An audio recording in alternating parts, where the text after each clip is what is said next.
If you look into this, that every day after a day night comes, and after a night day comes, and same goes with our karma. See, every action has some good in it and some bad in it. So there is an equal quantity of good and equal quantity of bad in it. For example, if you deposit the money in a bank, and then bank lends that money to a company, and that company invest that money into a group, and that group is making weapons. It's happening unknowingly, but there is, so your money is indirectly being used for bad things, but you don't want it, but it is like that. And same way, when that money, so if you see the company which is investing in the company which is making weapons, so it's paying the money back to the bank now, and paying back the interest rates, and that money is coming back to you who put the money in the bank initially. So there is definitely a bad hidden in a good, and there is a good hidden in the bad. So there is equal quantity of good and equal quantity of bad. So that's karma is not the problem. It doesn't mean that you do all the bad things. See, everything brings tenfold back. If you do good, you will get tenfolds in return. If you do bad, you get tenfolds in return. That's what Buddha said. And now what Krishna said, that you need to do work. So work is karma, your action is karma. You need to do work.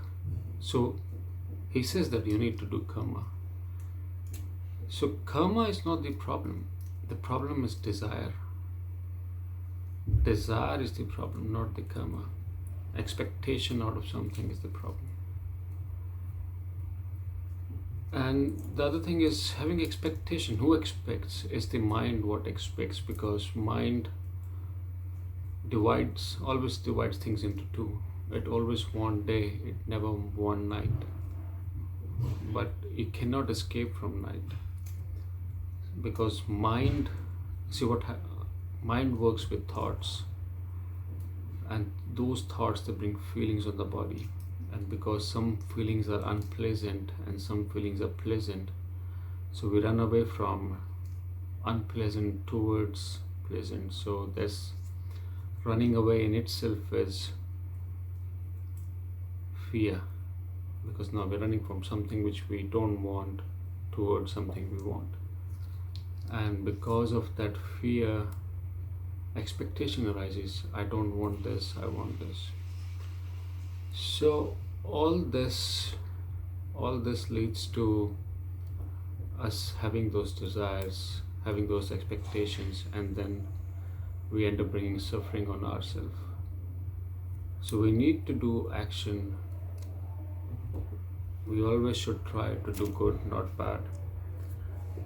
But we need to understand the main problem is the mind. Living in mind is the problem, nothing else.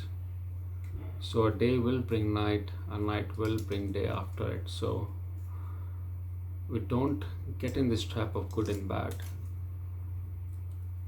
That the only thing what we need to do is come out of mind, and then good and bad will not be the problem, because now expectation is not the problem, but everything will become just one. Now you will not divide things into two when you're out of mind. You will just live in one.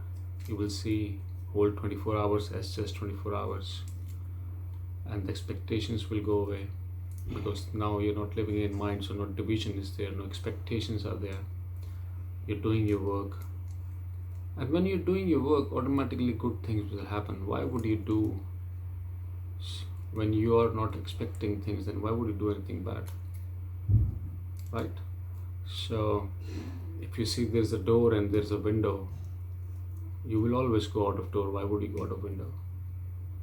So having expectation is the main problem, and that's the only outcome of living in mind. So need to come out of mind.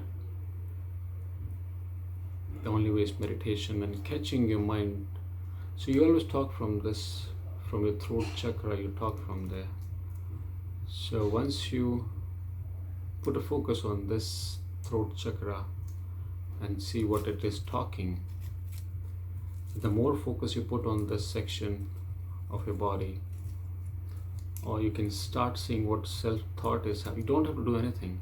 The best thing about meditation is you don't do anything, you just watch. So you watch your mind, and you can only watch when you are aware. If you're not aware, then you cannot watch your mind, because now you're in mind. And when you're watching your mind, you can make it stop. And that's how you bring separation.